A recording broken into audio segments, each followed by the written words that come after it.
अस्सलाम वालेकुम मेरे प्यारे भाई, क्या हाल चाल है। मैं टीचर आकब आपकी खिदमत में हाजिर हूँ। तो मेरी वीडियो को एंड तक देखिएगा और मेरे चैनल को लाइक और सब्सक्राइब कीजिएगा। दरअसल ये चैनल उन भाइयों के लिए है जो लोग न्यू आते हैं इराक़ में और उन लोगों को अरबी की बहुत प्रॉब्लम होती है। तो उनके फ़ायदे के लिए चैनल है कि उन भाइयों को मेरे चैनल की वीडियो देख के कुछ समझ आ जाए। तो जो लोग पाकिस्तान में हैं और जो आना चाहते हैं वो पहले से ही ये वीडियोस देख के अरबी सीख लें।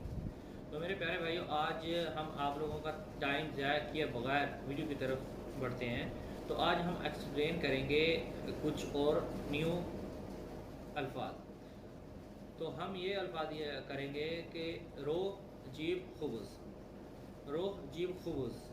तो इसको हम एक्सप्लेन ऐसे करेंगे कि भाई अब हम इसको इन अल्फाज को अकेले बोल के आप लोगों को समझाएंगे कि इसका मैनी क्या है और ये किस लिए इस्तेमाल किए जाते हैं।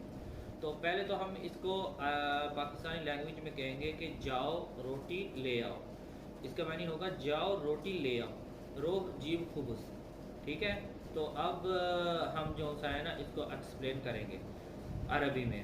तो रोह का मतलब होता है जाना, रोह का मतलब होता है चले जाना, जीब का मतलब होता है ले आओ, और खुबुस का मतलब होता है रोटी। यहाँ पे इराक़ में रोटी को खुबुस कहते हैं। अगर जिन भाइयों को नहीं पता कि रोटी को क्या कहते हैं और क्या नहीं, तो हम बता दें कि रोटी को खुबुस कहते हैं और रोह को जाना कहते हैं। जाओ, अगर मसलन कि आपको कहीं भेज रहा है कि जाओ वहाँ से रोटी लेके आ जाओ, तो इसका मैनी होगा कि रोह जीब खुबुस। तो अब एंड में खुबुस की जगह पे आप कुछ भी लगा लें, शुरू वाले फिक्रे वही रहेंगे। रोह जीब फलाशी, रोह जीब फलाशी, रोह जीब फलाशी। एंड वाला फिक्रा चेंज होता रहेगा। जैसे कि मसलन ये हमारे पास कलम है, तो ठीक है ना, इसको कह दें कि ये पाकिस्तान में पेंसिल कहते हैं या बॉल पेन कहते हैं, यहाँ पे इसको कहते हैं कलम। तो अगर कोई आपको कहेगा कि रोह जीब कलम, रोह जीब कलम, अब वो एंड वाला फिक्रा चेंज हुआ है। वो जो से शुरू वाले थे वो वही सेम रहेंगे, हर अल्फाज सेम रहेंगे, बस एंड वाला चेंज होता रहेगा। जैसे कि पहले मैंने अपनी वीडियो में बताया था, जिन भाइयों ने मेरे चैनल पे जाके मेरी वीडियोस नहीं देखी तो वो देख लें, उनको पता चल जाएगा कि मैंने क्या क्या कहा है पिछली वीडियो पे।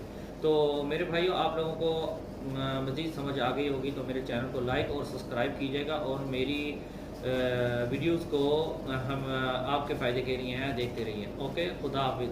अपने टीचर आकब को इजाज़त दीजिए। खुदा हाफिज़।